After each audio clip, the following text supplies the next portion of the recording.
Thank you for auditing the unedited, always positive new music review show hosted by a French professor who is revisiting Live at Bush Hall by Black Country New Road. I'm revisiting it because I finally got it on vinyl. I've been sitting with it for a while, and I've been thinking about ways of framing this new review. The first review is pretty simple. It was just me asking over and over again, what is this, Reggie? But I want to go a little bit deeper. And in particular, I want to talk about a reaction that I saw online. I tried to find the memes, but I couldn't find them because it's hard to find memes that are more than a day old. But the essence was this, that the reaction by the fans to this new album just was cope. Along with mid, cope is one of my least favorite words that you young people have taken and changed its meaning. No cap. But cope was used in this way to describe the positive reaction this album was getting. So what I want to do is I want to frame this whole thing by that word cope, with its 21st century definition and its original definition, because I think it's realistic. Realistically, the reason that it bothered me that people put cope on any positive reaction to this album is because on some level I understood it was true. So, in the modern sense, a cope or coping mechanism, this comes from urbandictionary.com, a cope is a psychological strategy whereby someone rejects a harsh truth and adopts a less disturbing belief instead. Essentially saying there's some kind of cognitive dissonance between what you know to be true and what you want to be true. The harsh truth of Live at Bush Hall, according to this reasoning, is that Black Country New Road is just not as good as they once were. This new version, without their lead singer Isaac, is just not as good, and if you pretend that it is, or if you even pretend that this is a great album, you are coping. You are trying to adopt a less disturbing belief that is more in line with your identity when your identity as a human being, a fan, or a music review channel is tied up in the idea that Black Country New Road is one of the best bands in the world. So, there is some truth to that. Not much. And I'll talk about what truth there is in there as I go. But let's actually think about the real definition of Oxford, the boomer definition, the definition in the Oxford Dictionary. Okay? Did I just say definition of Oxford? Hey, I don't edit these videos, so you're just going to have to deal with that little mistake. Smash the like bucket if you like mistakes made by French professors who just gave out their final. Anyways, Oxford defines cope as to deal with effectively with something difficult. To deal effectively with something difficult. What is this album? This album is a band dealing effectively with something difficult. The difficult thing is the departure of their lead singer right as they're about to attain superstardom, and the dealing effectively is writing a whole new set of songs, recreating themselves, using bits of their old style, bits of their new style to make something completely interesting which boldly declares their existence will continue. So this album is a cope, and also the reaction to it is a cope. But it makes sense that all these things would happen because this is not the band that released For the First Time or Ants from Up There. This is not Black Country New Road. This is Black Country 2 Road. This is the second incarnation. This is a new band, and that's the way we need to think about it. The other framing device I was contemplating was that of juvenilia. I don't know how to pronounce that word. I've only ever seen it read. Juvenilia, I believe is how you pronounce it, is a literary, it's an artistic term that describes the early work of an artist when they're young, juvenile, young. Youth. What's implied by juvenilia is a lack of polish, something missing their signature style. Let me show you this little piece of art right here. Okay. Great painting, great usage of line, nice color, interesting face. It's not like the world's greatest art. You wouldn't look at this and say, oh, look at that Picasso, but this is a Picasso. This is Picasso's Juvenilia, okay? It's a great work of art, but it's lacking the thing that makes Picasso's work Picasso. So this album by Black Country 2 Road is juvenilia for this brand new established band. This brand new established band which carries the same name as the previous band that has this issue of the fact that they released 2 great albums within the span of a year, and one of them is, as I have said since the first time I heard it, a masterpiece, okay? It's not like they were fading out. It's not like they released kind of a whack album and then the lead singer left. It's like they hit their absolute peak and then the lead singer left and they had to reform. And part of the issue is that this has never been done before. As far as I can tell, this has never been done. The closest you can think of is Lynyrd Skynyrd, the classic rock, southern rock band. I don't really know how to describe them best. You know, their lead singer died in an airplane crash and they reformed with a new lead singer. 10 years later, with no hits. I mean, with minor hits, but not reaching the heights of what the band were before. Okay? This is the best analogy I can think of. And I'm not saying, I get it, like you can go Van Halen or whatever, you can sort of say these groups where they've replaced lead singers. This isn't a question of replacing lead singer. This is not the Foo Fighters. This is Nirvana continuing with Dave Grohl and Chris Novoselic. Just those two. And the question is, you know, whenever you have something subtract, is this addition by subtraction? It's possible.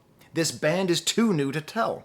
It is possible that this band, however unlikely, will attain higher highs than Black Country One Road. Okay? Black Country Old Road. Black Country Old Country Road. Black Old Country Road. It's too early to tell if it's addition by subtraction. And it's also too early to tell if it's subtraction by subtraction. While I don't think that this album reaches the heights of their last 2 albums, I don't think it's designed to. I think it is a statement piece, and I think it is an important work of art, a singular piece of art, in the real sense of the word singulars, and there's only one, to say this is what we are now. This is, I think, an album of transformation by subtraction. I even tried to think about analogies in sports. I tried to think about like a team that either stays the same or gets better while losing its superstar.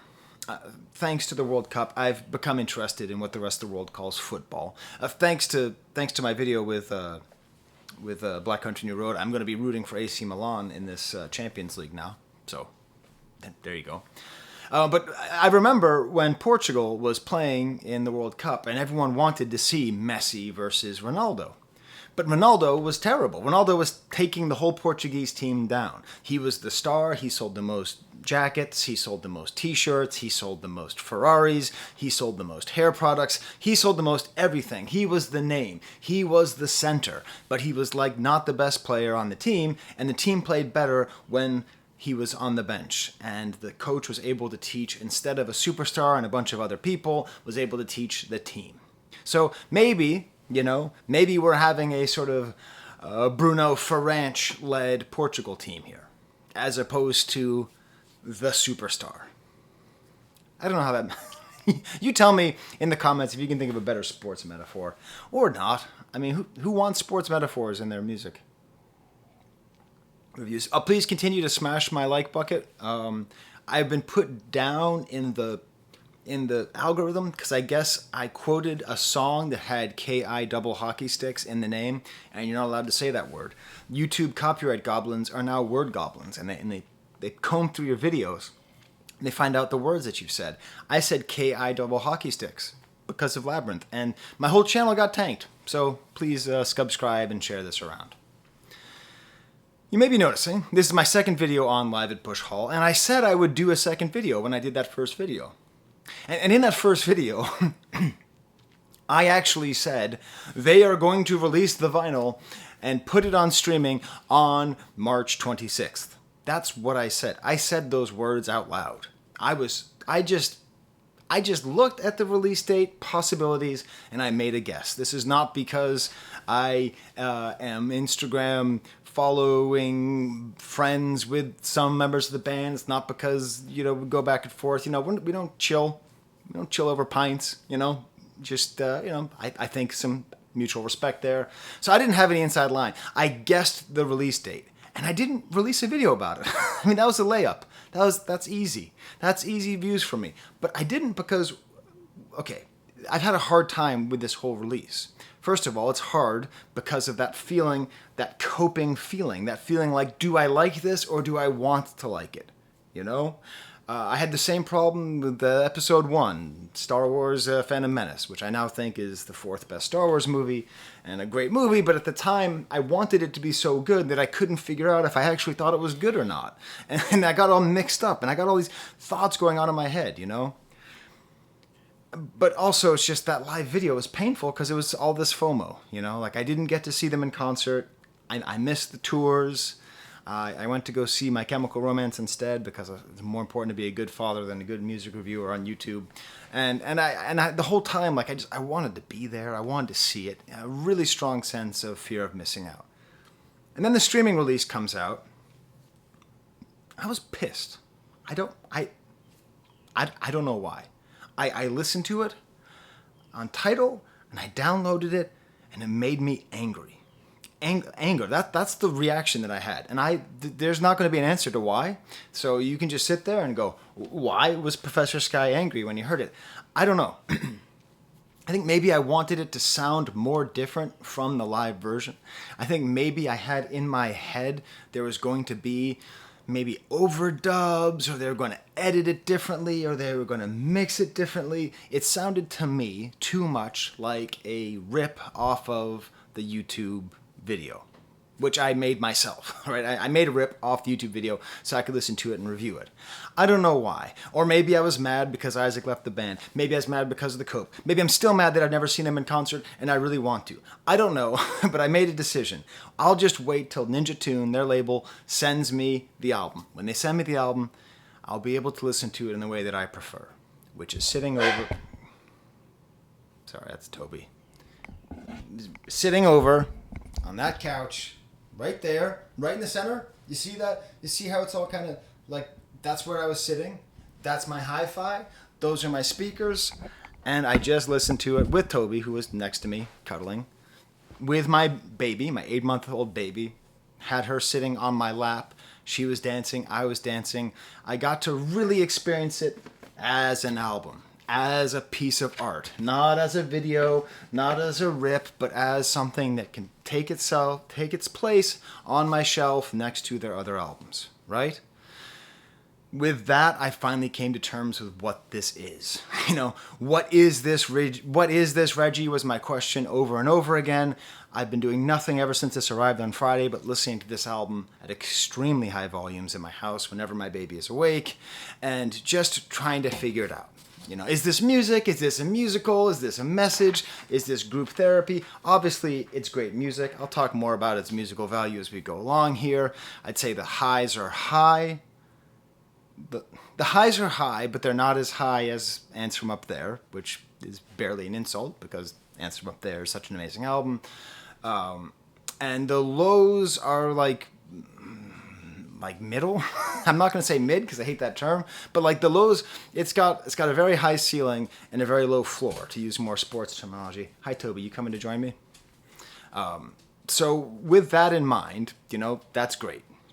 It does the musical aspect of this album, as in like a comedy musical, definitely comes through with having different voices. I mean, my wife is always amazed that I like them so much because of my distaste for musicals. But, you know, there's kind of story songs. They've always kind of been this way. I mean, Chaos Space Marine is basically a musical song.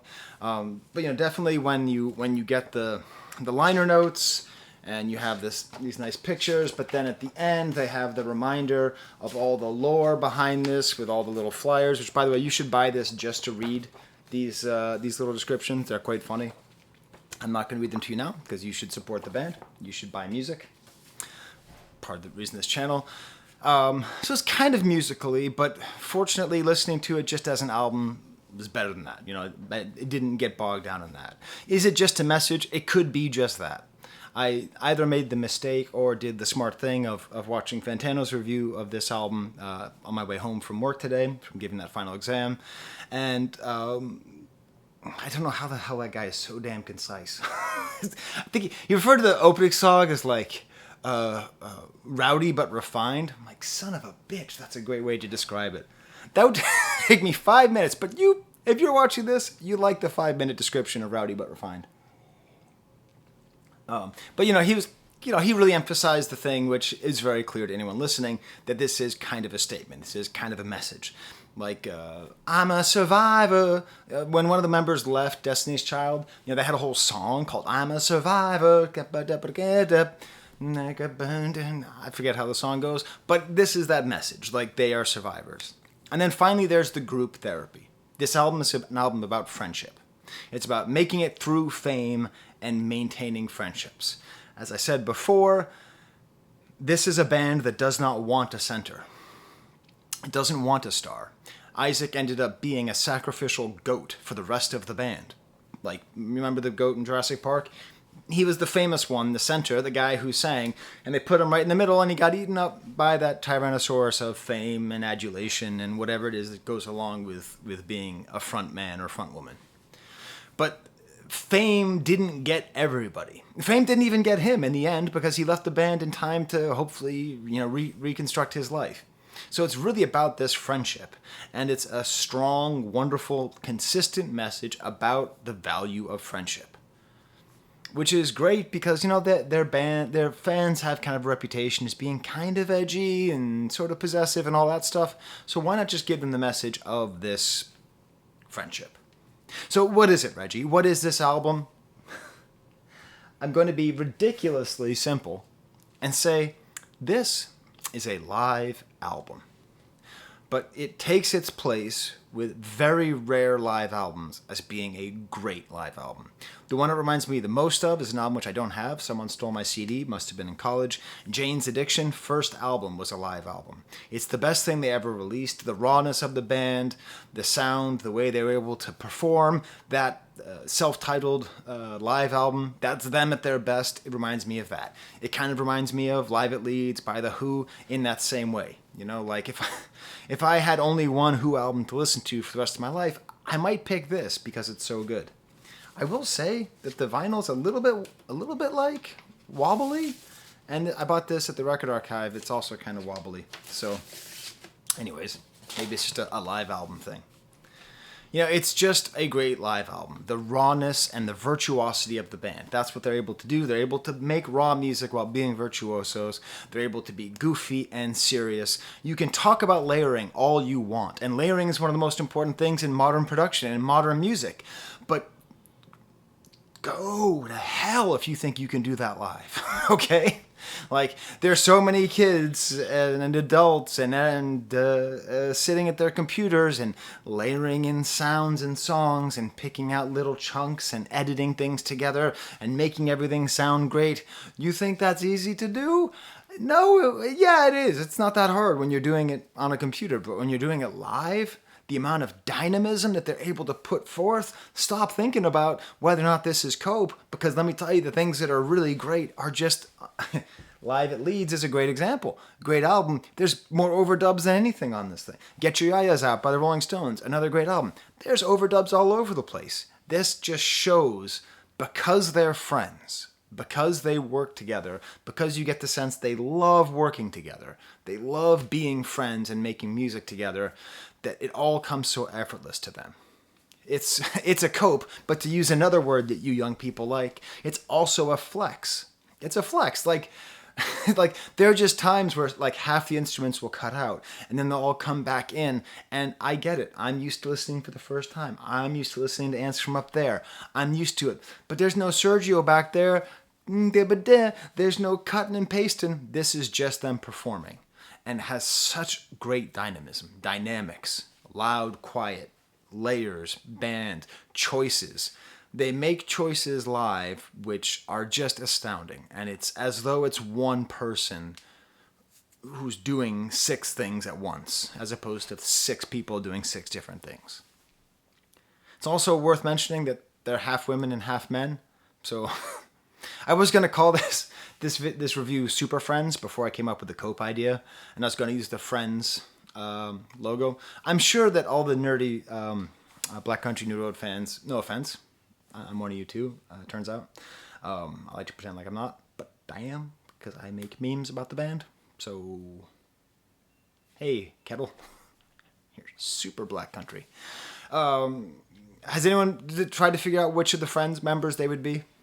Like who's Joey and who's Chandler and Ross. I think those are the three. Tell me in the comments if you figured that out. But I like that this part of what made it tricky is Isaac also made one extra member. He made it, 4 men and 3 women, so it kind of created a natural center, whereas this is decentered. We also have 3 singers, 3 non-singers. It has a much better balance. It is, as they say, broken in half. Now, I call this juvenilia. Juvenilia, that's the way to pronounce it. Juvenilia. Juventus. It still bears a lot of their hallmarks. Like it does show a lot of, it's not like it's a huge drastic difference. But what I think is interesting is the different songwriters getting to take center stage and the different voices and really sitting with this album and especially cranking this album up loud. I mean loud. I mean take off your headphones and bother your neighbors. That's the best way to listen to this album. Their vocals are so different and so interesting. I mean, Tyler's singing, she has this outrageous vocal style of just going up and down. I call them lodals, which is like high-low yodels, but you don't even really hear it because it doesn't jump out at you. You don't hear it. It's not like when you hear, I don't know, Bob Dylan and you think, right? Like it's not like you hear, not like if I say Tyler singing, you don't go, but if you actually listen to it, she's doing that, but what's cool is that matches really well with the arpeggiated way that they play a lot of chords and songs with different sounds on different instruments. And then her singing is like, her singing is like, it makes this kind of nice kind of counterpoint, sort of, it's great. And also it's very clear, it's a secret, don't tell anybody, but she's now the lead singer.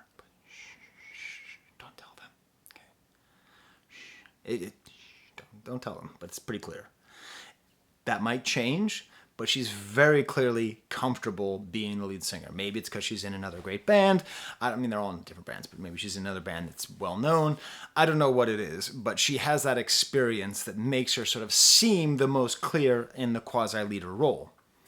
Then we have May singing, which is, I think, inarguably the best singing in the band, and that includes Isaac in terms of just like ability to sing. I didn't say best, but I said strongest voice in a classical sense, and her songwriting of these fractured fairy tales. And then we have Lewis's songwriting, which Fantano did dirty. He just sort of gave the easiest possible dismissal of. I think Lewis's songwriting and his singing is the most juvenile of the 3. By that, I mean it is in its earliest state. And I think it's going to develop into something very interesting. But like if you watch my interview with them, he's very clearly just super at ease, very charismatic, like funny and charming, all that stuff. But he also has this other side where he seems like very shy, and not shy damaged, not shy hurt, kind of shy silly.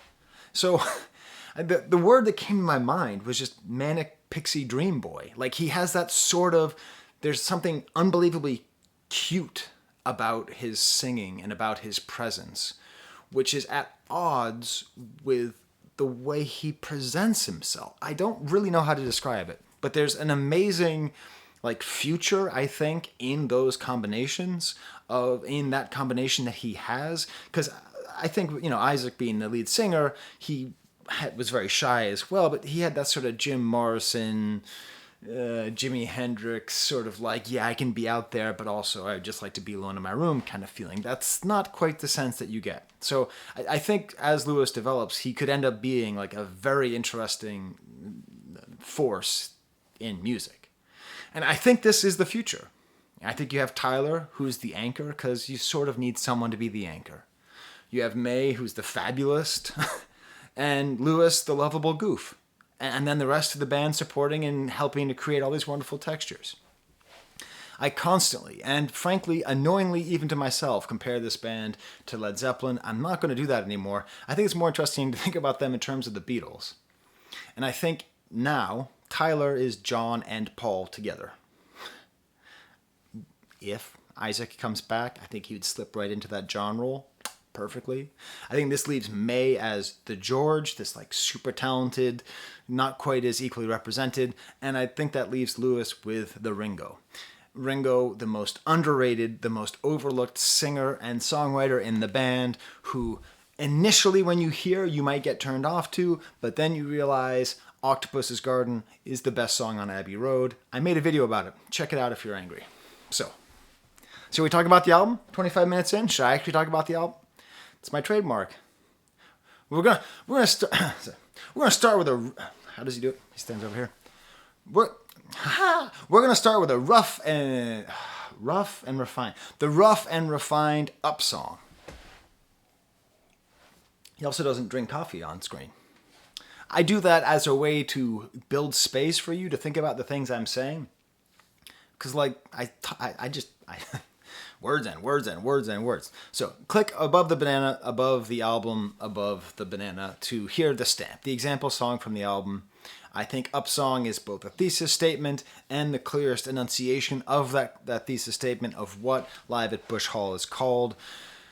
The opening notes of this are maybe my favorite. Okay, there's that famous moment famous instrumental moment in Concord that I love just so much on Ants from Up There. That's probably my favorite moment in Black Country New Road. This is my second favorite. Just the saxophone. Just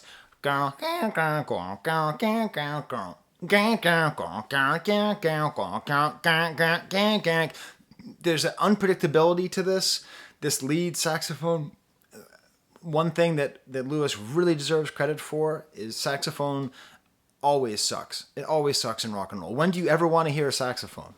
Seriously. He is such a talented musician. I bet he could make harmonica tolerable. Saxophone almost always sucks. Clarence Clemens, rest in peace, sucks. Every time he plays on a Bruce Springsteen song, it makes me angry. Bobby Keys, the Rolling Stones, maybe the best rock and roll saxophonist there ever was, is great. But still, most of the time, I'd rather there not be saxophone. Lewis, maybe it's because he chooses to play kind of a messed up saxophone. There's a rawness and a realness to it that cannot be recreated. There's this moment where where it doubles and you can't predict where, and I just listen to it over and over again. I try to predict the double. When is it going to do that? He has a complete mastery over this interesting melody, over this rhythm, over this sound. All these people are real musicians who did that 10,000 hour thing, and you can hear it, and you don't hear it, and you don't hear it in that. That's fine. That takes talent, but oh my God, the taste and the vision to do the first 20 seconds of the song before Tyler even starts singing. Sorry, actually, Fantano's voice is really good. I heard him singing the song, and I just thought he was like me, just kind of... Anyways. So, what about this song? So we had that amazing beginning, and then the voice jumps in. And one of the great things is this opening thing isn't the actual melody. Eventually, Lewis settles into the melody, and it's this gorgeous sound. And then we have Tyler's high-low voice, which matches the sound of the saxophone going up and down. And then the bass comes in, just these two notes, which is just, you just get psyched, okay? I get psyched. Just those two notes. The two notes that just come in, they let you know the song is getting there. And then all of a sudden, the whole band just starts going nuts. This is like, I don't know... There's a great Popeye cartoon called My Musical Nephews, where every time Popeye leaves, the band all of his nephews start making music, and he opens the door, and they're pretending to be sleeping. This is like that kind of dynamism. Just the guitar, the smashing the cymbals, and then it drops out again, and there's the sax, and they're all together again. And this is why you don't watch the YouTube thing again. That's fine. Don't listen to it on streaming. That's fine. And a little bit compressed. Listen to it on vinyl. Just crank it up. Just make it so loud that you're worried that you're going to be hurting your baby's ears, and then turn it down a little bit, okay? And there's like a certain point even where she sings, and there's even a different style of singing in the second part of the first verse. The melody's a little bit different. And then the dynamics are not just taking the band in and out, and taking members in and out. They play less hard and more. It's like they're doing all of this work that people usually do with producers, but they're doing it live. this great post-verse where the melody is just being played together, then this pre-chorus with this plucked violin and voice. Every time there's just like two of them playing, you get the sense it's friends helping each other. You know, it's this cope, this effectively dealing with a difficult situation. Isaac's left. What are we going to do? Would you please play violin for me while I sing? Why, I would love to very much. That was not even a British accent, not even tried there. And then they all come together, you know, and it has this rough feeling. And I initially wanted it to be mixed better. I apologize to John Parrish. Jesus. Sorry. This guy's kind of an important guy. I'm acting like my apology to him matters. I apologize for my initial take, which is that it isn't mixed properly. It is mixed properly because it has to have a little bit of that roughness, and because for the same reason that I drink coffee. You know, the fact that I do this show unedited is part of what makes it impressive. The fact that these 6 people can make music this good is part of what makes it so much fun to listen to. And then they just get to the part where they're all singing together. That's the thesis statement. Look at what we've done together. BCN are our friends forever. And then we get the instrumental bit. You know, this is a band that really, I don't think, even wants to sing most of the time because they just love playing together and you really hear it. And what I love about this is there's like slight horn dissonance and there's like a sound of a conclusion. And it gets epic and big and it sounds like it's concluded. And it is. It's over. The band's over. It's over. They're done. There's no more Black Country New Road at the end of this song. And then it builds into something new. This little lulling piano and saxophone. The piano and saxophone do some kind of noodly counterpoint together. And then the band starts again. The I've Come Apart bit, one of the best parts of the album, kind of a proggy funk bit. You want this to keep going, but it doesn't because that's what the band is now. This whole song had a symbolic death and rebirth. Death and rebirth is in this song. That's why there's that little bit at the end. Every time it ends, I get pissed. I want to hear the whole part. I've broken into 2 halves, but the 2 halves is just this. Dear Black Country, New Road, nerd people. I know the song was written before. It was, 1 second, Professor Skye. Yes, you in the back. Actually, she performed it before. I don't care. I don't care at all. This is a song about Isaac. I don't care if she wrote it when she was 2 years old. Okay? I don't care. The song is about Isaac now. Adding on those lyrics, BCN and our friends together. I understand that it was about something else. But the thing you need to understand is that kind of nerdy information is immaterial. Okay? It's immaterial. You know, there are songs that Paul McCartney wrote for the Beatles that never, you know, the Beatles never played them. They're not Beatles songs. They're Paul McCartney songs. This is not... Whoa, Jesus, Toby, you okay? Sorry, Toby just jumped up like he got stung by a bee. Okay, he's okay. You know, like, so I think it's important. If you are one of my dear fellow Black Country New Road stand friends, just chill out on that. It's okay that most of this album is coping with this difficult thing. It had to be. And it's awesome. It makes it interesting. It makes it different. I do wish. My only real wish is that they took out the patter. I wish that for the vinyl they took out the patter where they say, this is a different kind of show, whatever. I don't want it. I don't want to hear the prom. I don't want to hear Luigi, no pizza. I don't want to hear whatever the jokes are. I don't want to hear them. I want this just to be live at Leeds, but that's it. Then we get to George's song. We get to May's song, The Boy. Great building up songs. You know, I've talked about the song a fair bit before. I just love the subtle bits that you really pick up listening to it carefully on vinyl. The guitar and flute. It's a sort of... This is her fractured fairy tale. I think her songwriting is some of the most interesting because I'm going to tell you the story. Okay? It's story time with Professor Skye. Once upon a time there was a robin who only had himself in the whole wide universe. Cheep, cheep. One morning he ate a worm and realized he could no longer fly. He liked it on the ground until the mean old nosy hedgehog told him to find a mole to fix his broken wing. Then he saw Christopher Robin and offered him some flowers. But the boy felt bad for the robin, and he told them to keep the flowers because he didn't have anything else. Now the little bird Robin went to go meet Mrs. Mole, who is a strange lady crying about being a daughter and wanting to be like that boy, Christopher Robin. When she was done crying, she told the bird to find the deer. After looking near and far, the robin became so sad that it sank into the ground and waited for the sweet embrace of death. He'd never be a daddy bird like he dreamed, for some reason. Just then, the deer arrived and lifted him up. The bird realized he'd always be alone, and he would never have friends like the boy, Christopher Robin. He even stopped trying to fly. The moral of the story is this, kids. If you're lonely and broken, you should probably just accept it. Bye-bye. You know, it's great storytelling. You're writing comments? Go for it. Correct me. There's some kind of gender swap maybe in the second verse. I don't know. I don't know. Pronouns are confusing. So, I don't know. But what's clear is there's some kind of theme, this kind of talking animals fable style. There's some kind of moral about learning to come to terms with your own insufficiencies. There's some kind of theme of childbirth, which is going to come back into May's other song, and child rearing and parenthood.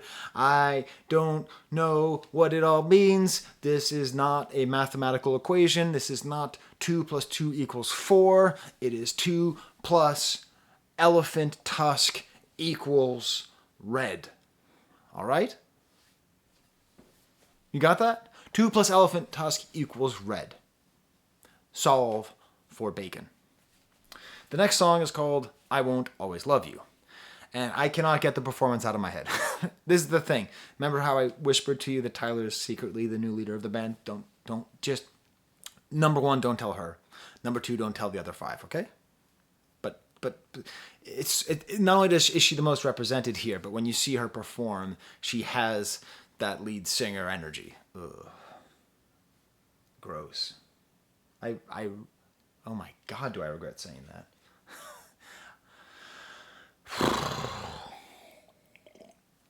Anyways, I can't get her performance out of my mind. You know, with how she would like kind of lead the band. It's just great. Beautiful, the voice and the violin. Again, that feeling of all supporting each other. Amazing dynamics. The fragility of her voice is perfect. It's probably the best matching. What's great is you'd think that Lewis's voice would be the one that'd be most matching to Isaac because he's the only other male singer, but this is really not it. Like that frailty and strength that Isaac is able to communicate, Tyler's able to communicate as well. This great, true, like crescendo after the bridge, just such a highlight.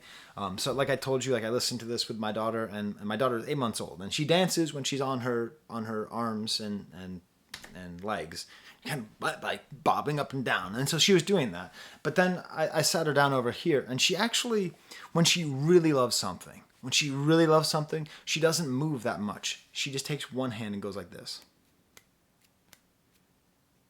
That is the symbol of pure, unthinking, aesthetic bliss that an 8-month-old baby is capable of.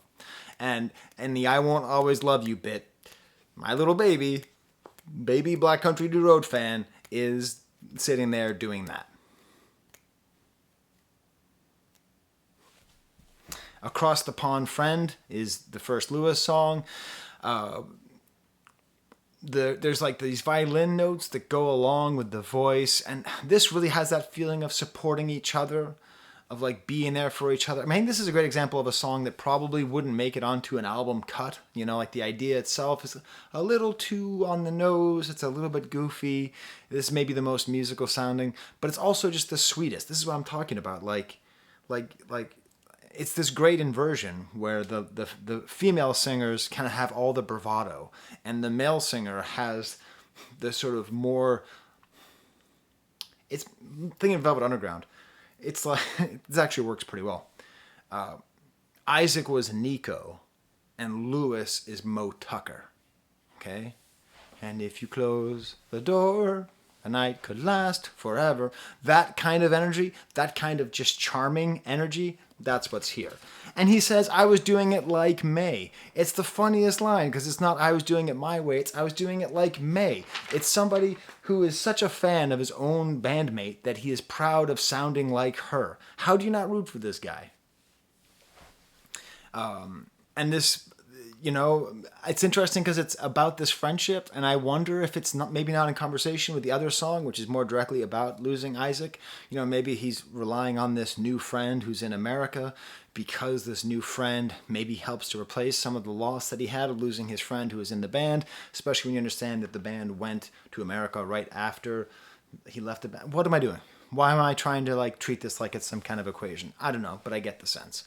There's one thing that I really noticed, is the amazing emphatic piano over the last chorus. There's again, just everyone's working together. It's great. Next song is called Laughing Song, another Tyler song. I don't care. This song was written for this album, and it's about Isaac. You got mad because you have demos. You have demos of where she played the song in 1948. I don't care. It's impossible not to read this as a post-Isaac song. Flutes rising, strings, almost soft rock at times.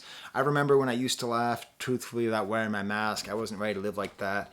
I had more self-destructive activities at hands. I've used them. I'm all burnt out. There's this slight resolution, and there's this line she keeps saying, what does that say about? And she never says about me. And she never says about us, and she never says about you. This is Tyler's strength as a songwriter that's maybe echoed in May's songwriting, where there's an element of mystery, level of things being incomplete. What does that say about what? Don't end on a preposition. You ended on a preposition, Tyler. I'm a language professor. You get bad marks. I'm not even going to say grades because you're British. You get bad marks for that. But it's on purpose because we don't know. What does it say about him? What does it say about her? What does it say about us? What does it say about you? The fourth verse, the drums just get more active. Each verse does something different. And this beautiful punchy violin moment in the fourth verse, and this like end bit before this bridge with these toms. Just gorgeous restraint from Charlie here. The drummer, loud, epic. Just so much restraint in the dynamics. Is there an accordion? I don't remember. I think there is. Then we get to this part where she sings the names of other songs, and this is where this is in conversation with Isaac, because he would sing the names of other songs in songs of their songs. This kind of meta singing is something that he does, which is part of the reason why I think that's this. When I have accepted, no one else will make me laugh like that ever again. She doesn't even rhyme at the end. It's this raw feeling. I get it. This could be about the best relationship that she ever had. That was Toby knocking over the Toby. We don't just seriously. You're really harshing my vibe here. I use the word vibe. I'm becoming a zoomer. Really, like, she breaks down. She doesn't rhyme. I understand this could be about a relationship, but it also really feels like it's about losing this singer and this friend of the band. One of my favorite things is the way I listen to this. My dogs are so loud. Is the sides. So I just listened to this for one day, just nonstop, side A. Then the next day I listened to side B. And it really helped me to better understand the album and how it works. Side B begins with Wrong Trousers, which, the Dr. and Mrs. was very surprised that I liked the song as much as I did, because she sort of said, sounds kind of like one of those kind of like complaining songs in a musical. But the more I listen to it, the more that I like it, especially when you think about the dynamics of the song, with just Luke and Lewis to start, the guitarist and the singer, and these horns come in. There's this kind of processional triumph to it. This is, again, where it's best to listen to carefully, loudly, where there's this there's that little pause in there that's just so nice.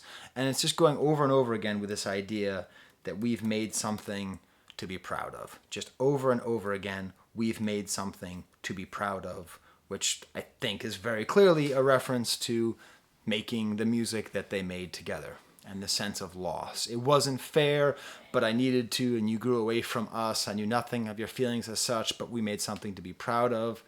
And listen, all you Ringo haters out there, all you Lewis haters out there, listen to the way he sings the words of your feelings and such. He actually hits some pretty difficult notes. He is not, what term does Fantana use? Flat?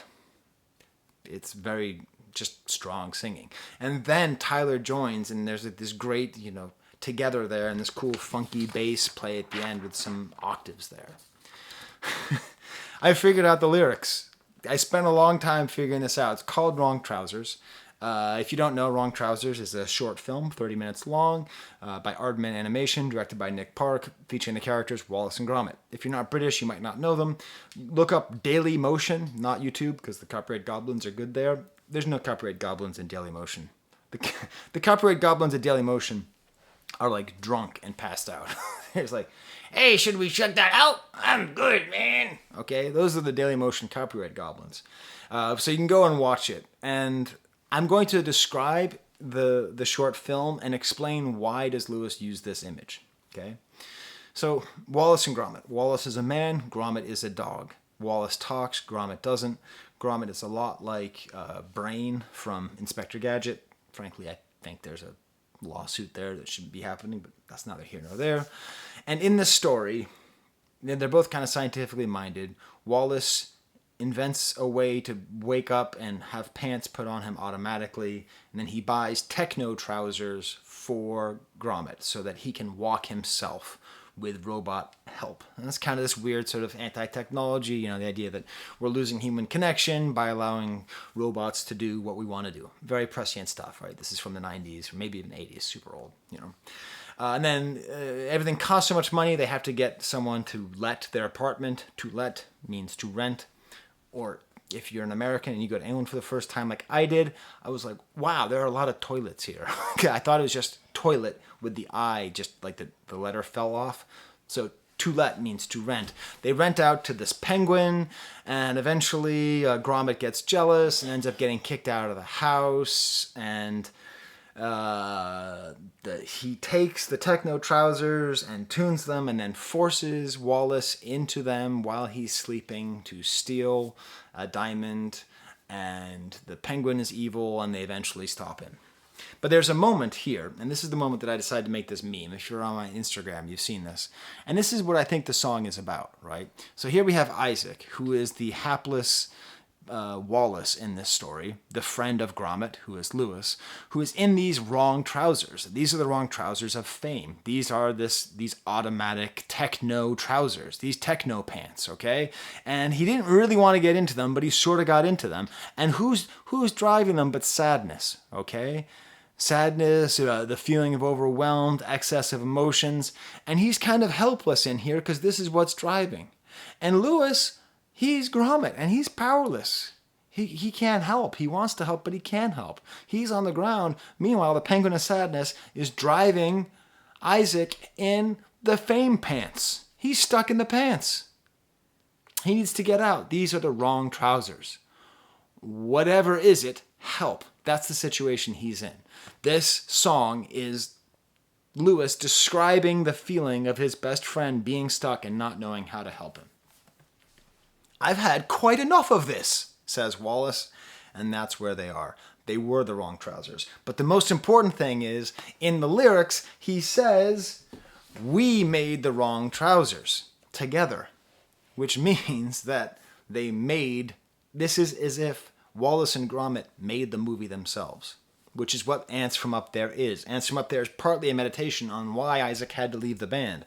The feeling that he had, the feeling of helplessness, of being lost, of being in the wrong trousers. So not only are they in the wrong trousers, they made the wrong trousers.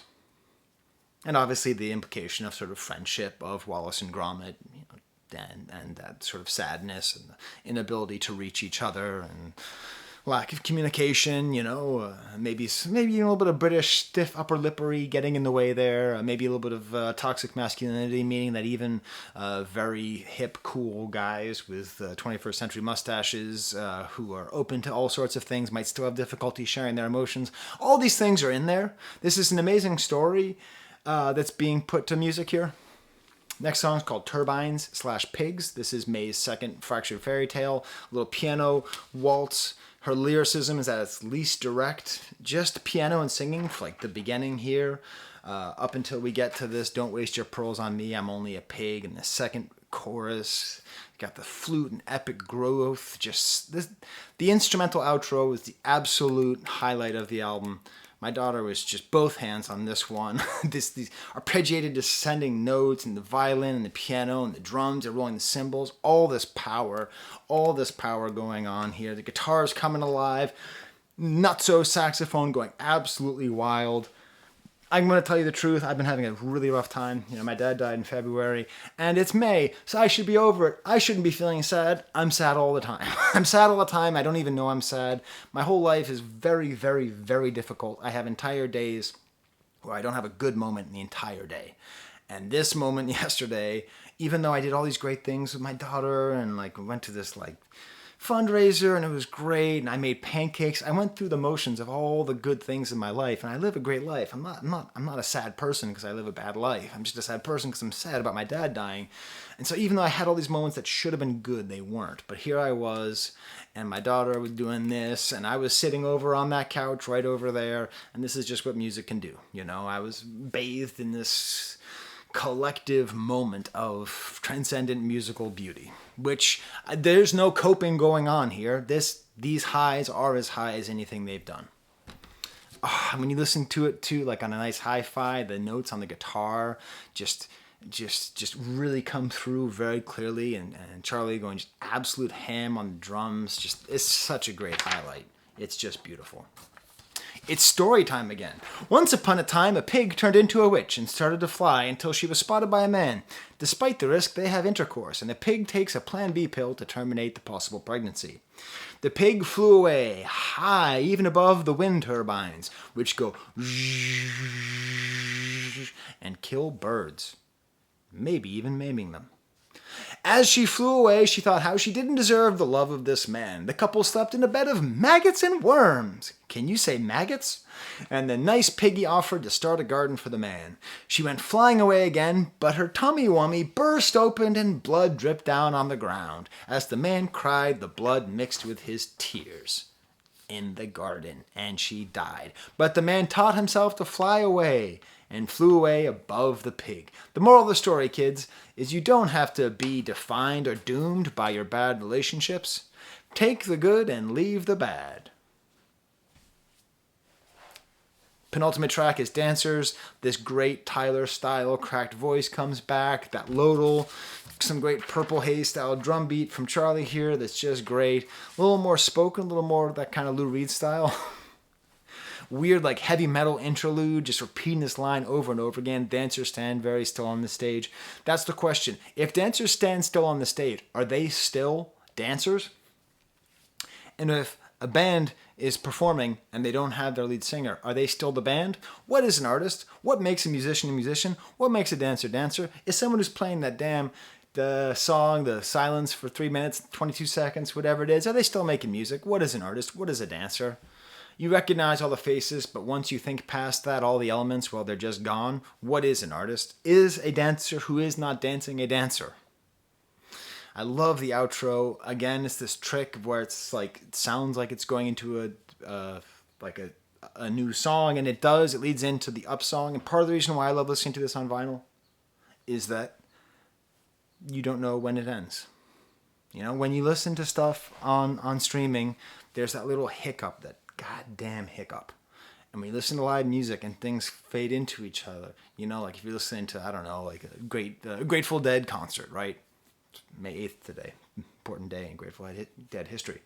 Well, I always preferred 5/9. The songs, they're supposed to go together, but you have a little hiccup. Here, I don't know. I don't know when Up Song Reprise begins and when Dancers ends. Great swirling sounds. Reminds me a little bit even of a Grateful Dead jam or kind of a Doors sound. It feels like a finale. Probably the most interesting melody work on the album is happening here with Tyler.